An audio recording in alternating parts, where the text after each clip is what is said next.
Halo semua, kembali lagi dengan saya dan kali ini kita akan melanjutkan pembahasan mengenai sejarah sastra Jerman. Dan kali ini kita akan berpindah ke zaman Vormars yang berlangsung yaitu berkisar antara tahun 1815 hingga tahun 1848. Selayang pandang.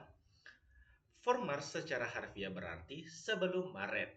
Nah, kalimat ini merujuk pada periode menjelang Revolusi Maret tahun 1848 di Jerman. Era ini ditandai pula oleh ketegangan politik, ketidakpuasan terhadap monarki absolut, dan juga tuntutan akan kebebasan, demokrasi, serta kesetaraan. Dalam dunia sastra, para penulis tidak lagi hanya bicara tentang perasaan ataupun imajinasi, tetapi mulai berbicara tentang kenyataan, sosial, dan ketidakadilan dan perlunya perubahan. Kemudian, sastra Vormers bersifat politis, kritis, dan juga penuh semangat yang revolusioner. Para penulis menggunakan karya mereka sebagai alat untuk mengunggah kesadaran masyarakat dan menuntut reformasi sosial. Nah, untuk ciri khas sendiri pada periode ini, kritik terhadap kekuasaan dan ketimpangan sosial. Kemudian seruan untuk demokrasi, hak asasi manusia, dan juga kebebasan pers. Nah, ciri khas berikutnya yaitu bahasa yang digunakan dalam periode ini yaitu menggunakan bahasa yang langsung, realistis, dan penuh semangat juang. Nah, untuk karya-karya pada zaman ini memiliki ciri khas dengan tema ketidakadilan, represi, sensor, dan emansipasi rakyat kecil. Kemudian, pada zaman ini pula penolakan terhadap bentuk dan gaya klasik, dan lebih menekankan isi dan pesan.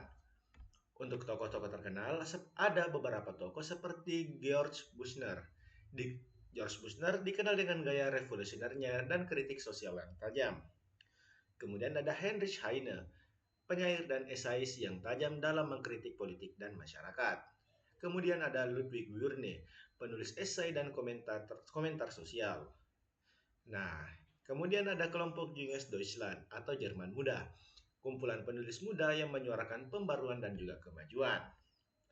Kemudian untuk karya-karya terkenal sendiri ada karya seperti Wojciech oleh George Buchner, drama yang menggambarkan penderitaan kaum miskin dan juga tekanan sosial.